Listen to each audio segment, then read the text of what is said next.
अभी तो शुरुआत किया है, अभी तो कदम रखा हुआ है।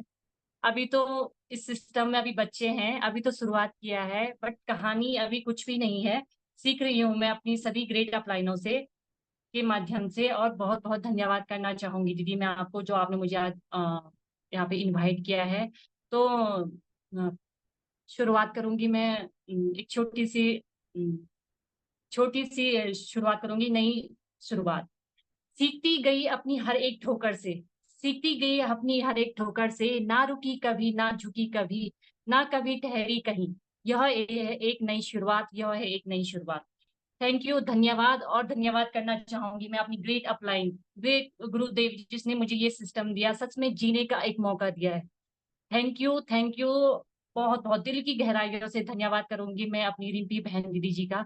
सच में बहुत बहुत धन्यवाद दीदी, जो आपने मुझे इतना खूबसूरत सिस्टम दिया है। सच में जिंदगी एक जीने का मतलब, लगता नहीं था कि जिंदगी जीऊंगी कभी इस तरीके से।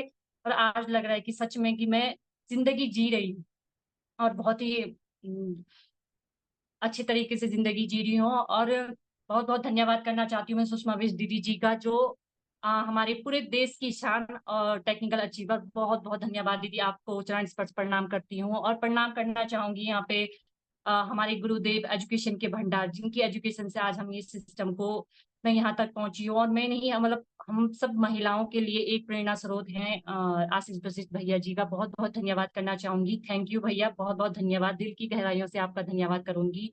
और थैंक यू करना चाहूंगी, धन्यवाद करना चाहूंगी सुषमा रावत दीदी जी का, जिन्होंने डे वन से सपोर्ट किया है मेरा, और मेरा नहीं पूरी टीम का सपोर्ट किया है। लेकिन मेरे लिए सच में गुरु हैं वो। और रिम्पी दीदी जी का तो खैर वो तो मेरी गुरुदेव है, वो तो सब कुछ है मेरी। धन्यवाद करूंगी मैं रिम्पी दीदी जी का। और शुरुआत करूंगी मैं। आज मुझे कहानी कहानी तो खैर क्या है, मतलब जो भी मैंने इस सिस्टम में सीखा है, जो भी मैं कर रही हूँ, सीख रही हूँ, उसके बारे में बताना चाहूंगी। ज्यादा नहीं, थोड़ी बस शुरुआत करूंगी अपने सपने से, कि मेरा सपना मतलब सपने थे।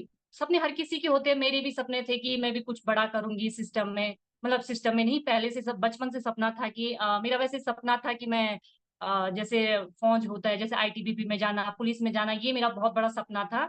आज मैंने आप लोगों के सामने शेयर कर रही हूँ कि मेरा सपना क्या था। मेरा सपना यही था कि मैं ड्रेस पहनूं, मैं कैप पहनूं, मैं सलूट मारूं, मतलब पुलिस में जाऊं, आईटीबीपी में जाऊं। मुझे ऐसे मतलब बड़े बड़े, मतलब बड़े नहीं थे, छोटे थे, लेकिन यही मेरे सपने थे।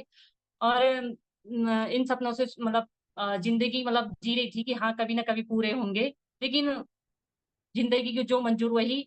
फिर मेरी शादी हो गई, तो भी शादी के बाद कुछ कर नहीं पाई। तो फिर मतलब मन में था कि कुछ तो करना है, मतलब करना तो है, फालतू बैठना ही नहीं है। फिर मैंने छोटी मोटी ऐसी सिलाई सीखने लगी, मैं सिलाई का काम करने लगी। तो फिर सिलाई में भी इंटरेस्ट था नहीं, लेकिन ये था कि कुछ करना है तो बस चलो करती हूँ। सीखा, सिलाई सीखे, तो उसके बाद फिर बच्चे बुच्चे हो गए, तो फिर ऐसे ही फिर चलते रहे। और फिर चलते रहे। फिर उसके बाद धीरे धीरे ऐसे ही सीखते गई। फिर मैंने घर वालों को बोला कि मुझे मेरी वैसे एजुकेशन जो है ग्रेजुएशन कर रखा है मैंने। और मतलब मैंने घर वालों को बोला कि मुझे बीएड करना है। तो फिर घर वालों ने बोला अभी बच्चे छोटे हैं, ये नहीं हो पाएगा, बच्चों को छोड़ के कहाँ कॉलेज जाएगी, क्या करेगी। फिर ये काम भी मेरा नहीं हुआ, ये भी मैं नहीं कर पाई। फिर ऐसे ही धीरे धीरे बढ़ते रही, सिलाई सीखते गई। और फिर मैंने 7-8 साल हो गए थे शादी को, तो मैंने एक छोटी सी दुकान, मतलब अपनी दुकान थी, सिलाई सेंटर खोला मैंने एक। वहां पे मैं काम करती थी नॉर्मल, ज्यादा नहीं, ज्यादा भी नहीं था, क्योंकि मुझे इंटरेस्ट नहीं था, दिल से मैं वो काम नहीं करती थी, बस ये था कि कुछ करना है, फालतू नहीं बैठना है। तो मैं करते रहती थी, सिलाई भी करती थी, घर मतलब सब कुछ संभालना करते रहती थी। फिर धीरे धीरे धीरे धीरे धीरे पिछले साल अप्रैल मार्च की बात है, मैं गांव गई हुई थी। तो सास, मतलब मेरी सास का फोन आया कि वर्षा, मतलब हमारा जो ऊपर किराए कमरे पे किराया था वो खाली था, तो वर्षा यहाँ पे किराए वाले आ रहे हैं। ये ऐसे है, मतलब वो किराए पे जो आई थी वो थी हमारी ग्रेट अपलाइन, ग्रेट गुरु, मेरी गुरुदेव, मतलब मेरी जिंदगी बदलने वाली रिंपी दीदी जी थी। मुझे, मैंने कहा अच्छा कौन है, क्या है, ऐसी पूछा सास को। तो सास ने बताया कि है कोई रुद्रप्रयाग की है एक लड़की, मतलब एक लड़की है और 2 बच्चे हैं उसके। मैंने कहा अच्छा परिवार वाली है। मैंने कहा अच्छा चलो बहुत अच्छी बात है। फिर मुझे इतना पता नहीं था कि दीदी क्या करती है, कैसा करती है, दीदी के बारे में कुछ पता नहीं था। तो फिर दीदी आई होगी, कमरा वगैरह देखा, तो फिर वो चले गए। फिर मैं इधर आ गई थी अप्रैल फर्स्ट में। तो फिर सास से बात हुई, सास ने कहा कि, सास ने थोड़ा दीदी के बारे में बताया कि उनकी मतलब क्या स्टोरी है, क्या उनके, आपको तो सबको पता है दीदी की क्या स्टोरी है। तो उन्होंने बताया कि दीदी क्या है, कैसी है, मतलब सिंगल मदर है और उनके 2 बच्चे हैं और वो क्या काम करती। तो मेरे माइंड में ये चीज़ आ गई कि यार सिंगल मदर है और क्या काम करती होगी वो क्या जॉब करती होगी? क्योंकि मेरे माइंड में मैं हमेशा किसी को भी देखती थी यार कि क्या करता होगा, कि मैं भी ऐसा काम करूँ, मैं भी क्या पता वो ऐसा काम करता हो जो मैं भी कर पाऊँ। मतलब मेरे मन में ये था कि वो अब मैं दीदी के बारे में पता नहीं था दीदी कितनी छोटी है, बड़ी है, बस कल्पना कर रही थी कि दीदी क्या काम करती है, दीदी ऐसा क्या करती है जो मैं भी कर सकूँ। मैं दीदी को पूछूंगी कि दीदी क्या करती होंगी, वो क्या करते होंगे, क्या मेरे लिए भी वो काम है। मतलब मेरे माइंड में ये चीज चलता रहता था, बस बोला नहीं मैंने बाहर। फिर आई तो फिर जब दीदी उसके बाद ही आई शायद 5-6 तारीख को वो हमारे कमरे घर पे आए, तो भैया भी थे उनके साथ, आशीष भैया जी भी थे। तो दोनों आए, कमरे में सामान शिफ्ट कर रहे थे, तो ऐसी बात हुई, चाय चुई पिलाए तो ऐसी बात हुई। फिर फिर वो दोनों आपस में बात कर रहे थे कि यार ऑफिस का काम है, ये है वो है। नहीं, उन्होंने कहा था कि मीटिंग है, वहां पे मीटिंग में जाना है, ऐसी बातें कर रहे थे। मैं सिर्फ सुन रही थी, मुझे पता नहीं था, मैंने पूछा भी नहीं ज्यादा। तो फिर मैंने कहा यार ये ऑफिस का काम है, मैंने कहा अरे ये काम तो मेरे से नहीं होगा कि इनको मतलब मीटिंग वगैरह में जाना होता है, क्या करना होता, पता नहीं कितने बिजी रहते होंगे, दिन रात बाहर रहते होंगे। मैंने कहा घर में तो परमिशन है नहीं ये चीजों की कि बाहर जाना है। और फिर क्योंकि कभी बाहर जाना होता तो सास को पूछना पड़ता, ससुर जी को पूछना पड़ता कि मुझे बाहर जाना है, मुझे यहाँ जाना है, फिर वो पूछते क्यों जाना है, किस लिए जाना, बहुत सवाल जवाब होते थे। तो मतलब मुश्किल होता था घर से बाहर जाना। बस मैं अपनी दुकान, बस यहीं तक सीमित थी। यहाँ से आगे जाना तो फिर परमिशन लेनी पड़ती थी बहुत ज्यादा। तो मतलब इस चीज का बहुत ज्यादा था। तो फिर दीदी और धीरे धीरे धीरे धीरे फिर सास सास ने बोला कि यार, सास एक दिन मेरे पास आई, बोला कि मैं भी बोलती थी कि मशीन में प्रॉब्लम होती है, आंखें दर्द होती हैं मशीन का काम करते हुए। तो सास बोलती थी यार जब तुझे इतनी प्रॉब्लम है तो जो ऊपर हमारी किराएदार पे है उसको पूछ ले कि वो क्या करती हैं, वो काम कर ले। तो मैंने कहा हाँ, मैं भी यही सोच रही थी, एक बार पूछ ही लेती हूँ कि क्या काम है, ज्यादा टफ होगा तो नहीं करूंगी, इजी होगा तो कर लूंगी। फिर मैंने दीदी फिर शायद ससुर जी ने भी बोला था कि हाँ, ससुर जी ने शायद कुछ बोला था उनको, तो उस टाइप से फिर ससुर जी ने बोला ऐसा क्या काम करती जो ये मतलब इतने कॉन्फिडेंस के साथ बोल रही है कि नहीं मैं सब कुछ कर लूंगी। मतलब कुछ हेल्प की बात हुई थी, मुझे तो ज्यादा आइडिया नहीं है। तो फिर उन्होंने मुझे कहा था कि फिर ससुर जी ने भी कहा था कि मतलब क्या करती हूँ ऐसा कि मेरी बहू भी कर सकती। तो मतलब सास के पास बोला, मेरे पास तो नहीं बोला। फिर सास ने भी बोला कि तू पूछ ले एक बार उसको कि क्या करती है। मैंने कहा ठीक है यार, मैं भी पूछती हूँ, मेरा भी तो मन में था कि क्या करती होंगी। फिर मैं गई दीदी के पास, मैंने कहा दीदी मैं कर सकती हूँ इस काम को। दीदी ने बोला हाँ क्यों नहीं कर सकते हो तुम इस काम को। दीदी ने हाँ बोला। मैंने कहा दीदी फिर क्या है, मैंने कहा ठीक है दीदी मैं आऊंगी आपके पास इसके बारे में बात करने। फिर 1 दिन की 2 दिनों की ऐसी सोचा मैंने कि जाऊं नहीं जाऊं, कि ज्यादा हार्ड वर्क होगा, क्या होगा, घर से बाहर जाने का होगा। फिर मैंने कहा सास इतना सपोर्ट कर ही रही तो मैं चले जाती हूँ। फिर मैं दीदी के पास गई, फिर दीदी ने मुझे समझाया कि ये है उनका प्लान सो रहा है वही। अब पहले जब देखा था तो वही लगा कि ये डंडे खींच रही है, ये है ये वो है, भाई क्या है, फर्स्ट टाइम तो किसी को समझ में नहीं आता है। लेकिन मेरे को मन में था कि हाँ करना है, कि जो भी है ये करना है, ठीक है ये जो भी है ये समझा रही है तो अच्छा ही होगा। क्योंकि मेरे को मेन चीज ये था कि इनके साथ कोई भी सपोर्ट नहीं है, ये अकेले लेडी ये काम को कर रही है, तो मेरे साथ तो फैमिली है, मैं क्यों नहीं इस काम को कर सकती हूँ। फिर मैंने फिर दीदी ने मुझे प्लान शो कराया, जो भी होता है वो दीदी ने मुझे बताया था। उस टाइम पे मुझे कुछ समझ में नहीं आया, सच में मुझे किसी को भी समझ में नहीं आता, तो आता है लेकिन मुझे भी समझ समझ में नहीं आया वहां पे। फिर मैंने दीदी ने मुझे समझाया शाम को, मुझे डेट भी याद है, 13 तारीख की शाम को दीदी ने मुझे, 13 अप्रैल 2024 को, पिछले साल ही मेरी ज्वाइनिंग लगी थी मतलब। और 13 अप्रैल को मैं गई थी शाम को, तो दीदी ने मुझे समझाया ये। तो मैंने कहा दीदी ठीक है। मैंने कहा दीदी आईडी कैसे लगानी, आप मेरी आईडी लगा दो। दीदी ने बोला ये डॉक्यूमेंट चाहिए, तुम आईडी खुद लगाओ।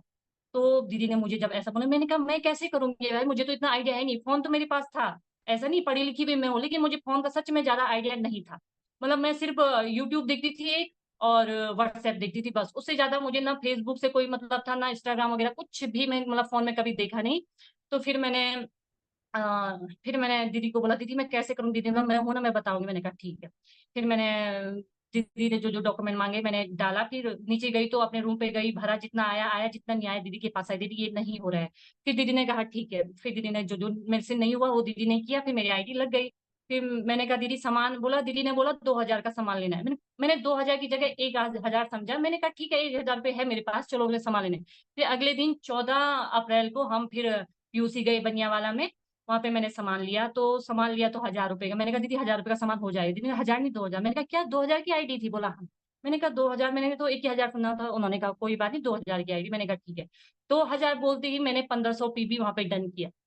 फर्स्ट दिन मैंने 1,500 पीबी किया, तो फिर दीदी ने, मेरे को पता नहीं था कि 1,500 पीबी क्या होता है, लेकिन दीदी ने बोला कि तुम ये करो। मैंने कहा ठीक है, अगर आपने बोला है तो सही बोला होगा, कर लेती हूँ। मतलब डे 1 से ही मैंने दीदी पे विश्वास कर लिया, दिल से विश्वास कर लिया कि ये जो मैं दीदी को भी ढंग से नहीं जानती थी, बस 2 दिन की जानकारी थी हमारी, लेकिन दीदी को फिर भी मैंने मतलब ये समझ लिया था कि हाँ, जो भी है ये जो भी बोल रही सही बोल रही है।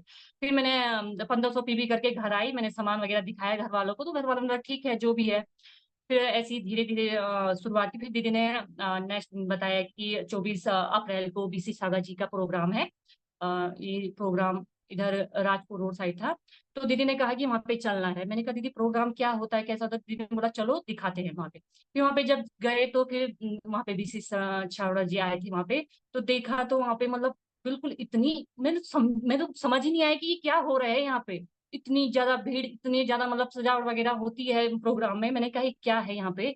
फिर उसके बाद धीरे धीरे सुनते रहे, फिर सर आए, फिर उन्होंने बताया, फिर लास्ट में वो फिर उसके बाद वो सुषमा बिस दीदी जी को, जो हमारी टेक्निकल अचीवर है, उनको मतलब सारे लोग ऐसे कंधे में उठा के लेके आ रहे थे। मैंने कहा ये हो क्या रहा है यहाँ पे, ये कंधे में क्यों उठाया जा रहा है इनको, सब गले में बिल्कुल मालाएं पड़ी है। मैं तो मतलब अचंभव हो गई कि ये हो क्या रहा है। मतलब एक तरफ से मतलब खुशी, एक दिल से खुशी जा रही थी कि हाँ, कि जो मैं काम कर रही हूँ बहुत अच्छा काम है, कि ऐसा क्या है ये सिस्टम, मतलब कि इस तरीके से कंधे में उठाया जा रहा है दीदी को। इतने सारे लोग तालियां बजा रहे हैं, इतने सारे लोग, मतलब इतनी खुशी का माहौल था। मतलब मेरे सच में उस दिन मेरी आंखों में आंसू आए। मैंने कहा ये है क्या काम, मतलब खुशी के ऐसे आंसू थे कि मतलब सच में मैं जिस प्लेटफॉर्म में हूँ बहुत ही गजब का है। अगर वहां पे ऐसे अगर लोगों का वो हो रहा है तो मतलब मेरा भी हो सकता है। मतलब मैंने उस दिन सपना देख लिया था कि हाँ, अब जो भी करना है मुझे ये सिस्टम करना ही करना है, चाहे मुझे कुछ भी हो जाए। फिर उसके बाद धीरे धीरे वो प्रोग्राम से आए तो उस दिन बहुत मोटिवेशन मिला मेरे को, उस दिन बहुत गजब सा लगा मुझे। फिर धीरे धीरे धीरे धीरे ऐसा चलता रहा। फिर म- मई में ऐसे ही रहा। फिर जून में ज्वाइनिंग्स लगी मेरी। दीदी ने मुझे बताया कि ऐसा ऐसा है, तुम बिगनर की तैयारी करो, बिगनर में ऐसा ऐसा होता है। तो ठीक है, दीदी ने जो बोल दिया था तो मेरे लिए वो लक्ष्मण रेखा थी, मतलब बोल दिया तो बोल दिया, मतलब वो करना है मुझे। फिर मैंने बिगनर की तैयारी में, दीदी ने मुझे बताया कि ऐसे सेकंड में इतना चाहिए, फर्स्ट में इतना चाहिए। फिर मैंने बिगनर की तैयारी की तो मेरा जून महीने में बिगनर डन हुआ। तो जून महीने में बिगनर डन हुआ तो मुझे बहुत ज्यादा खुशी हुई। मतलब मुझे पता नहीं था बिगनर में क्या होता है, कैसा होता है, लेकिन ये था कि हाँ, मतलब बिगनर डन हो गया है, बहुत खुशी। सबने मुझे कॉन्ग्रेचुलेशन दिया, सबने मुझे बधाई दी। तो मतलब बहुत खुशी हुई मुझे। फिर उसके बाद जुलाई में प्रोग्राम था, और वहां पे आए थे जय नारायण सर जी, आए थे वहां पे। सच में उनका प्रोग्राम जब मैंने अटेंड किया ना वहां पे, तो मतलब मुझे ऐसा लगा कि उन्होंने जो एक पॉइंट बोला था उन्होंने, कि कभी भी भिखारी नहीं बनना है, किसी के आगे हाथ नहीं फैलाना है। मतलब वहां पे मुझे ऐसा लगा यार, भिखारी नहीं बनना, सच में कभी भी भिखारी नहीं बनना है। चाहे वो ससुर हो, चाहे सास हो, चाहे माँ हो, चाहे पति हो, किसी के आगे हाथ नहीं फैलाना। उस दिन मैंने घर आके अपनी तुरंत डायरी बनाई, मैंने वो नोट किया कि जयनारायण सर ने ये कहा था, और मैं इसे नोट करूंगी, और मैं जिंदगी में आज नहीं, आज तो मुझे मांगना ही पड़ेगा, लेकिन जब मैं सक्सेस हूँ उसके बाद मतलब मैं वादा करती हूँ, खुद से मैंने वादा किया कि मैं कभी किसी के सामने हाथ नहीं फैलाऊंगी, मैं किसी से कभी भी कुछ नहीं मांगूंगी। उस दिन मैंने वो मतलब जयनारायण सर, हम अपलाइन में आते हैं जो भी हैं, लेकिन सच में वो मेरे दिल में बस गए। मतलब वो मेरे गुरु तो मेरी रिम्पी दीदी थी, और भी मेरी गुरु थे, लेकिन जयनारायण सर ने मतलब मेरे दिल को छू लिया। मतलब मैं उनके, वो मुझे दोबारा मिलेंगे सच में, मैं उनको मतलब चलो इस पर प्रणाम जरूर करूंगी। और सच में वो प्रोग्राम से मैं और भी प्रभावित हुई, और वहां पर से मैंने शपथ ली कि अब चाहे कुछ भी हो जाए, मैं बिल्कुल भी मैं पीछे नहीं हटूंगी। फिर उसके बाद धीरे धीरे ऐसी शुरुआत धीरे धीरे आगे बढ़ने लगी, जुलाई अगस्त सितंबर ऐसी बढ़ने लगा, तो मतलब थोड़ा डिमोटिवेशन भी मिला मुझे। लेकिन सुषमा रावत दीदी जी ने मतलब मुझे कभी, मतलब उन्होंने हर कदम पे कॉल करती थी, दीदी दीदी वो वर्षा, ये वर्षा ठहरते रह, तू रुक जा, तू समझ ले, तू एक बार रुक जा, तू एक दिन देखना, तेरे पास इतने लोग आएंगे कि तू संभाल नहीं पाएगी, तेरे पास तेरी इतनी बड़ी टीम हो जाएगी तो तू किसको कॉल करो, तुझे समझ नहीं आएगा। सच में मैंने कहा दीदी आप ऐसा बोल रहे, सच में ऐसा होगा? दीदी ने बोला हाँ, क्यों नहीं होगा, ऐसा होगा। फिर धीरे धीरे बढ़ते रही। फिर ऐसी फिर धीरे धीरे फिर ऐसी थोड़ा कभी डिमोटिवेट हुई। मतलब 2024 जून के बाद ऐसी हुआ, कभी डिमोटिवेट, कभी मोटिवेट हुई, कभी अच्छे लोग मिले, कभी मतलब धीरे धीरे छोटी मोटी जितनी भी थी टीम बनते रही, उनसे बात होती रही। और धीरे धीरे फिर आया जनवरी 2024, जहाँ पे मेरा स्टार्टर डन हुआ। स्टार्टर डन होने के बाद मुझे एक जिज्ञासा जागने लगी कि हाँ, अब तो हो सकता है, मैं कर सकती हूँ। और फिर उसके बाद मैंने सोचना, फिर उसके बाद मैंने देखा यार कि यहाँ पे खुद के बारे में अगर मैं सोचूं तो सक्सेस नहीं मिलने वाली। मैंने देख लिया, मैंने कहा 6-7 महीने मैंने अपने लिए सोचा कि मैं आगे बढ़ूंगी, लेकिन नहीं बढ़ी। लेकिन जब जनवरी मंथ 2024 से मैंने सोचा कि मैं आगे बढ़ूंगी। यहाँ पे मेरा स्टार्टर डन हो गया। अब मैंने खुद के लिए नहीं लेकिन अपनी टीम के लिए काम करना है। फिर मैं अपनी टीम के बारे में सोचने लगी। जब टीम के बारे में सोचने लगी तो धीरे धीरे टीम बनने लग गई। जब सच में कहते ना, यहाँ पे ये सिस्टम ना खुद के लिए नहीं, दूसरों के लिए, दूसरों के बारे में सोचेंगे तो अपना आगे जरूर बढ़ेंगे। ये तो मैंने यहाँ पे देखा है। और जब मैं यहाँ पे दूसरों के लिए काम करने, मतलब अपनी टीम के लिए वर्क करने लगी ना, तो एक दूसरा तीसरा कब मेरी टीम इतनी अच्छी बन गई मुझे पता ही नहीं चला। और धीरे धीरे मेहनत करते करते मार्च महीने में मेरा ओपनर डन हुआ। जब ओपनर डन हुआ तो सच में अपनी ओपनर की खुशी बिल्कुल भी नहीं हुई जो मेरे डेप्थ में जो बिगनर, स्टार्टर और जो ये भी निकले उनकी खुशी मुझे ज्यादा हुई। उनकी वो स्टार्टर निकले मुझे बहुत ज्यादा खुशी, लेकिन जब मुझे मेरी अपलाइन ने बधाई दिया कि बहुत बहुत बधाई तुम्हारा ओपनर हो गया, मैंने कहा है मेरा ओपनर हो गया, ऐसे ऐसे ऐसे धीरे धीरे और फिर पिछले महीने जून महीने में मेरा ईगल पिन निकला है। सच में ईगल पिन में भी मतलब ये था कि जब मेरे डाउन में स्टार्टर दोनों टीम में स्टार्टर निकले तो वहां पे मुझे बहुत खुशी हुई, बहुत ज्यादा मुझे मतलब लगे कि हाँ आज मैं कुछ अच्छा काम कर रही हूँ। मतलब जो मैंने मतलब दीदी पे विश्वास किया था, दिल से विश्वास किया था, दिल से मैंने दीदी को अपना गुरु माना था, वहां पे मुझे लगा कि हाँ मतलब जो सिस्टम मुझे मिला है, जो हमें ये सिस्टम मिला है, हमें उसकी मतलब हमें सब्र करना चाहिए। कहते हैं ना सब्र का फल मीठा होता है। और सुषमा रावत दीदी जी हर बात में कहती थी तू रुक जा वर्षा, तू रुक जा, तू ठहर जा, सब्र का फल मीठा होता है तो सब्र तो कर। दीदी आज सच में धन्यवाद करना चाहूंगी मैं आपका, आपको चरण स्पर्श प्रणाम करना चाहूंगी कि सच में आपने मुझे ना डे वन से, और जब मैं डिमोटिवेट होते गई आपने मुझे, हम कभी मुझे डिमोटिवेट होने नहीं दिया। दीदी सच में बहुत बहुत धन्यवाद। भंडार आशीष वशिष्ठ भैया जी का, जिन्होंने अपनी मतलब इतनी अच्छी एजुकेशन से और मीटिंग वगैरह अटेंड करके, मतलब सबसे ज्यादा मोटिवेट तो मैं मीटिंग वगैरह अटेंड करके हुई। सबसे मेन चीज है जो मेरी 7-8 महीने में मतलब कुछ हुआ नहीं मेरे साथ, मतलब कुछ मैं आगे बढ़ी नहीं, लेकिन मैं मीटिंग अटेंड करते रही और सीखते रही। भले मैंने ज्यादा नहीं सीखा, जितना भी सीखा, लेकिन ये है कि मैं सीखते गई और सीखने का फल मुझे मिला है। सच में इस सिस्टम में मेन चीज है सीखना। जब तक हम सीखेंगे नहीं तब तक हम आगे बढ़ेंगे नहीं। और सुषमा बिस दीदी जी बोलती है ना, बिना सीखे ज्यादा लंबी दूरी तय नहीं की जा सकती है। सुषमा बिस दीदी जी ने ये लाइन कही है उनकी मीटिंग जो भी अटेंड की मैंने, वहां पे दीदी ने एक बार कहा था कि बिना सीखे ज्यादा लंबी दूरी तय नहीं की जा सकती है। और मैंने ये सिस्टम में देखा है, जब जब मैंने सीखा नहीं था, बिना सीखे मैं आगे बढ़ने की कोशिश कर रही थी, लेकिन मैं आगे नहीं बढ़ी। लेकिन जब मैंने सीखना शुरू किया, धीरे धीरे टाइम लगा, ऐसा नहीं कि एकदम हो गया, टाइम लगा, लेकिन जब मैंने सीखा तो बस आगे बढ़ती गई और आज आप लोग के सामने ईगल पिन अचीवर हूँ। और बहुत बहुत धन्यवाद करना चाहती हूँ मैं आप लोगों का। और सुषमा बिस दीदी जी की एक लाइन और, जिस समस्या का कोई समाधान नहीं बहुत समस्या ही नहीं। सही बात है, जिस समस्या का कोई समाधान नहीं वो किस बात की समस्या है। समस्या तो वो है जिसका समाधान है, क्योंकि हर समस्या का समाधान है भाई। समस्या कोई ऐसी है ही नहीं कि जिसका समाधान नहीं है हमारे भी। इसलिए यहाँ पे सब्र करो, सच में फल जरूर मिलेगा और टिके रहो। सबसे मेन चीज है मीटिंग वगैरह अटेंड करना है। और मीटिंग वगैरह कंटिन्यू जो अटेंड करेगा सच में वो उसको भले ही कामयाबी लेट मिलेगी लेकिन कामयाबी जरूर मिलेगी। ये चीज मैंने इस सिस्टम में देखा। 1 साल मुझे इस सिस्टम को हो चुका है। 1 साल में मतलब मैंने यही सीखा है कि सीखना सबसे ज्यादा इंपॉर्टेंट है हमारे। जब तक हम सीखेंगे नहीं तब तक हम करेंगे नहीं, कुछ भी नहीं कर पाएंगे। और अभी जो आने वाला प्रोग्राम है 14 जुलाई को, बीसी छाबड़ा जी उस प्रोग्राम में आ रहे हैं। मैं आप सभी लोगों से रिक्वेस्ट करती हूँ, सभी भाई बहनों से रिक्वेस्ट करती हूँ कि उस प्रोग्राम को आज बिल्कुल मिस मत कीजिएगा, क्योंकि बीसी छाबड़ा जी की मीटिंग से ही, बीसी छाबड़ा जी के सेमिनार से ही मैं यहाँ पे आपके सामने हूँ। और सेमिनार जो भी हो आपके नजदीकी, जहीं भी हो, कुछ भी हो, उनको जरूर अटेंड कीजिएगा। और थैंक यू, धन्यवाद, बहुत बहुत धन्यवाद। मैं अपनी सभी अपलाइनों का और सभी अपनी लाइफ लाइनों का धन्यवाद करना चाहूंगी, जिन्होंने हर कदम पे मेरा साथ दिया, हर कदम पे मुझे सपोर्ट किया। बहुत बहुत धन्यवाद। और रिम्पी दीदी जी का तो मैं दिल से धन्यवाद करना चाहूंगी। वो मेरे मतलब रिम्पी दीदी खुद ही कहती है, एक माँ मेरी वो है जिन्होंने मुझे जन्म दिया, एक माँ मेरी वो है जिन्होंने ये सिस्टम दिया। मतलब सुषमा दीदी जी को कहती है, लेकिन मैं रिम्पी दीदी जी को कहती हूँ, एक माँ मेरी वो है जिन्होंने मुझे जन्म दिया, एक माँ मेरी रिम्पी दीदी जी है जिन्होंने मुझे एक खूबसूरत सा सिस्टम दिया है, जहाँ पे जिंदगी जीने का मौका मिला है। आज मैं अपने घर से बाहर जाती हूँ ना, अगर मैंने घर वालों को बोल दिया कि मैं बाहर जा रही तो घर वाले बोलते जा, मतलब एक बार भी ये नहीं पूछते हैं कि कहाँ जा रही, क्यों जा रही, किस लिए जा रही। क्योंकि उनको पता है कि ये क्या कर रही, वो ये जहां भी जा रही वो सही जा रही। और पहले जब मैं इस सिस्टम में नहीं थी तब पूछती थी तो वो बोलते थे नहीं, कहाँ जाना है, क्यों जाना है, किस लिए जाना है, हजार सवाल जवाब होते थे। लेकिन अब कोई ना सवाल है ना जवाब है। बहुत बहुत धन्यवाद करना चाहूंगी और सॉरी करना चाहूंगी अगर कुछ भी गलती हो, कुछ भी मिस्टेक्स हो, मुझे सॉरी अगर मैं किसी भी अपलाइन को कुछ हो बोला होगा। लेकिन दिल से धन्यवाद करना चाहूंगी मैं सभी अपलाइन का। और मैं और